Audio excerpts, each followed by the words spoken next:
Bonjour à tous, on se retrouve pour le voyage permanent du Géoptimiste. Eh bien bonjour mon GPS Aurélie et bonjour à tous les voyageurs curieux, généreux et respectueux. On va vers Portmanec, on va vers le large. Et l'idée de cette toile, c'est d'être le marin qui va prendre la mer.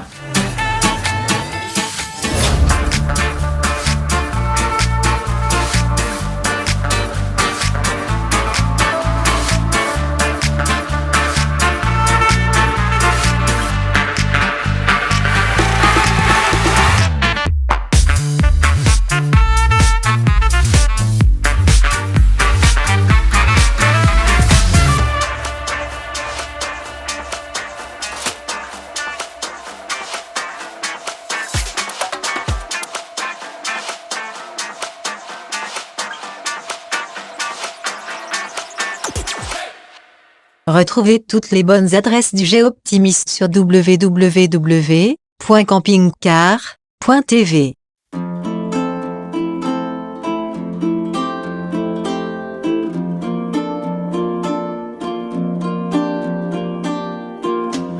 Nous nous étions quittés la semaine dernière en Bretagne, en Côte d'Armor, dans un très beau camping. Et cette semaine, nous allons faire la tournée des amis. Et pour ça, direction la Normandie. Regardez cette couleur de la mer, extraordinaire. Nous sommes toujours en Côte d'Armor. C'est une dernière petite adresse vraiment exceptionnelle que je vous présente. Mais pour être ici, cela se mérite. Pas plus de 24 heures. C'est un parking pour camping-car, c'est gratuit, mais il faut arriver tôt parce qu'en fait, les places sont chères.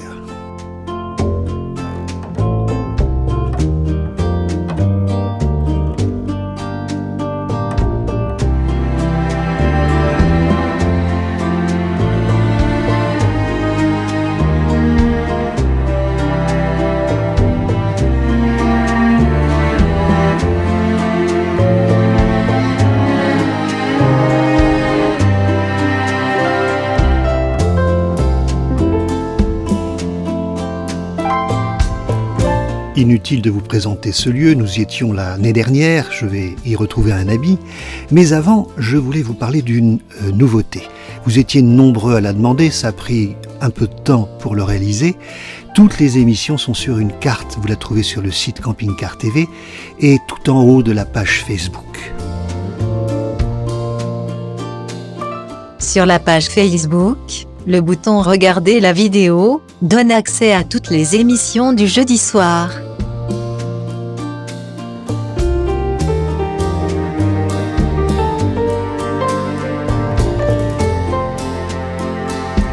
C'était il y a un peu plus d'un an l'émission 93 consacrée au Mont-Saint-Michel. Et Anthony nous présentait alors son projet et il était en train de réaliser les travaux.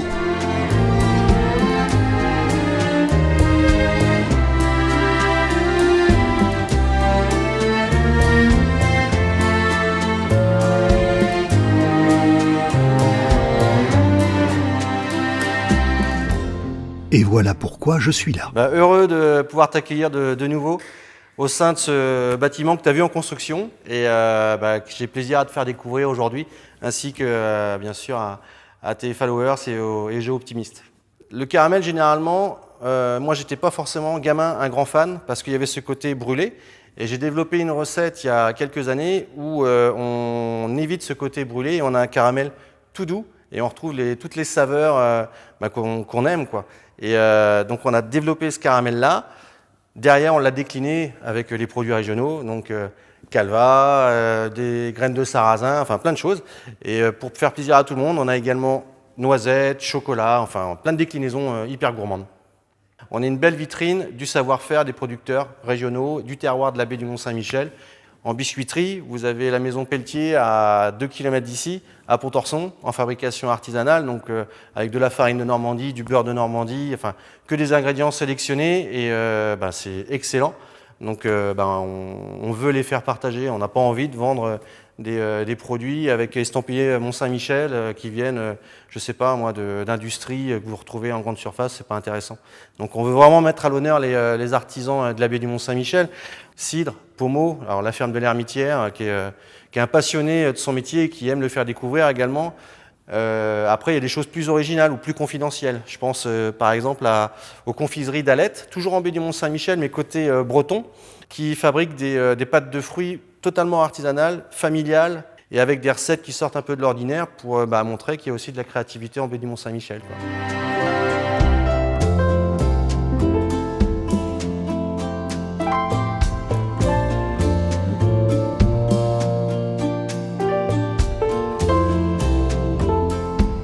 Anthony a parlé de la ferme de l'Hermitière et de quelqu'un qui serait passionné par son métier. Ni une ni deux, j'y suis allé et j'ai bien fait parce que Jean-Luc venait de sortir l'alambic. Oh, c'est un alambic qui date de 1920. À l'origine, il se déplaçait de village en village, il faisait le calvados des paysans. Et je l'ai acheté il y a une trentaine d'années pour la production de la ferme. Donc aujourd'hui, cet alambic, il est sur la ferme et je distille tous les cidres de la ferme avec. C'est des cidres sélectionnés pour faire du calvados. En fonction des variétés de pommes, il y a des jus qu'on utilise plus pour faire de la distillation, plus pour faire de la mise en bouteille ou autrement pour faire du jus de pomme. Tu les sélectionnes comment alors ? Eh ben parce qu'on connaît les variétés de pommes, on connaît la qualité de nos jus et ce qu'ils sont capables de donner. C'est tout un savoir-faire ancestral transmis de père en fils et appris sur le terrain. C'est les dernières gouttes ? Oh, pas encore, non. Il y a encore au moins 25 litres à sortir. Depuis combien de temps là ? Du matin au soir, de 7h à 19h, et ça fait 2 semaines qu'on y est. On va passer à peu près 40 000 litres de cidre pour sortir 3500 litres de calvados. Mais c'est du concentré, hein.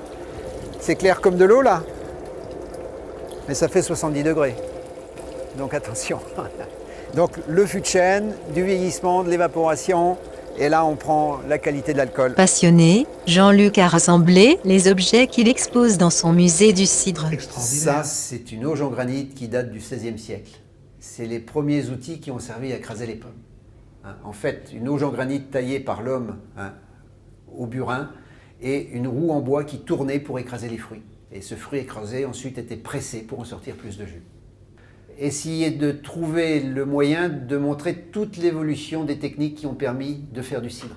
Depuis quand il est fait, comment il était fait, d'où vient la pomme, l'évolution des techniques, comment on travaillait, combien il fallait de personnes. Et aujourd'hui, les gens sont heureux quand ils sont sortis d'ici et qu'ils ont appris un peu plus de choses sur nos bons produits normands. Et alors, je ne sais pas si c'est parce que tu as bu trop de calvados, mais alors dans 6 mois, c'est la retraite, et qu'est-ce que tu as décidé ? Eh ben, faire du camping-car. J'ai acheté un fourgon et puis j'ai envie de découvrir l'Europe dans mon fourgon. Et là, à côté de toi, il y a une pièce. Le fourgon de mon grand-père. Une charrette construite en 1924 par mon grand-père, et tout petit, je me suis promené avec mon grand-père dans cette charrette pour aller au marché.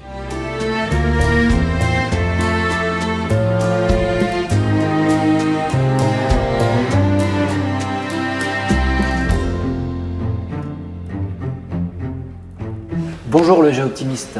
Je fais la tournée des amis, donc je passe te voir. Eh bien c'est gentil. Bienvenue chez Camping Car de Lodon. C'est un plaisir de t'accueillir. Donc la société a été créée en 2001. Donc ça fait 18 ans maintenant. Et on est concessionnaire donc, des marques Adria et Helios en exclusivité donc, depuis l'existence de l'entreprise. Ça veut dire qu'ici, on peut vraiment voir toute la gamme. Tout à fait. Alors le client qui vient ici, qui veut voir aussi bien un Adria qu'un Helios, il découvrira toute la gamme. Donc en passant du fourgon au profilé, au Matrix, jusqu'à l'intégrale. Il pleut jamais, mais enfin c'est bien que ce soit couvert. C'est en effet effectivement très bien que ce soit couvert en Normandie. On n'est pas à l'abri de quelques averses comme tu as pu le voir aujourd'hui. Alors je suis aussi venu te voir, figure-toi, parce que j'ai une petite vidange à faire. Ça te dérange pas ? Non, pas du tout, au contraire.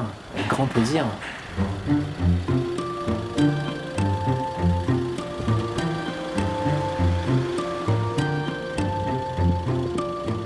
Alors Mathieu, pour la vidange, on entend tout et n'importe quoi. Toi, tu conseilles quoi ? Alors, pour la vidange des camping-cars, nous, on conseille à nos clients tous les 15 000 km ou tous les ans. Alors les constructeurs ont tendance à dire un petit peu autrement, mais ils raisonnent pour des utilitaires. Tout à fait. Alors, pour les utilitaires, si on prend le carnet constructeur d'un camping-car, il va être conseillé de faire la vidange tous les 50 000 km ou 2 ans. Mais pour un camping-car, 50 000 km, on a des clients qui parfois mettent 3-4 ans pour faire 50 000 km. Et 2 ans, c'est un peu trop long pour un véhicule qui, encore une fois, ne sert pas toute l'année.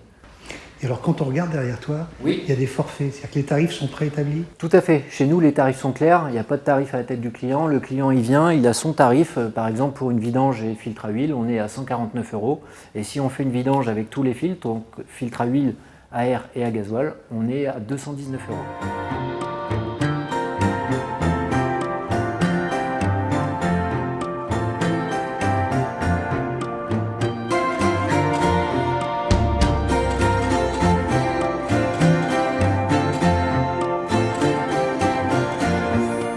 Rose Lison et François tiennent une étape France Passion et eux aussi ils avaient en projet un nouvel accueil et une nouvelle boutique. C'est chose faite.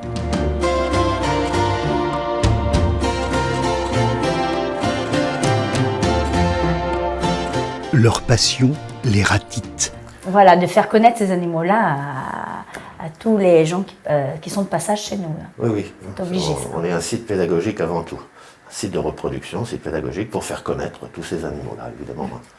La visite elle dure combien de temps? Ça varie, c'est minimum 1h30. Ouais. Mais ça peut être plus long, ça dépend si ce sont des groupes, des écoles ou des particuliers, mais la moyenne c'est 1h30.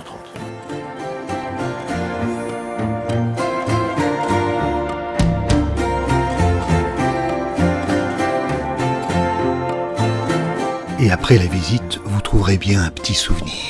Ah, déjà d'une la plume. Hein. On l'a déjà. Voilà, en découverte les œufs, hein, que ce soit frais ou vide, décorés bien sûr. Et sans oublier que nous avons des produits dérivés, les terrines, rillettes, pâté, et les produits cosmétiques, ça faut pas l'oublier. Et qui marche très bien, parce que la graisse d'autruche, c'est paraît-il très bon. Très bon, voilà. Ça fonctionne Donc, très bien. c'est très hydratant et pour certains mots, soulage énormément.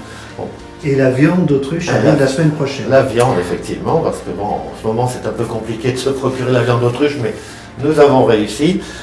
Donc elle arrive effectivement la semaine prochaine. On va parler du cuir aussi, du cuir d'autruche, parce qu'il ne faut pas l'oublier. Oui. Et le soleil aussi. Bon, aujourd'hui il est mal tombé, mais bon. Mais nous sommes en Normandie, on ne va pas se plaindre. À bientôt mes amis. Eh ben, À bientôt au plaisir de et te au plaisir revoir. de te revoir surtout.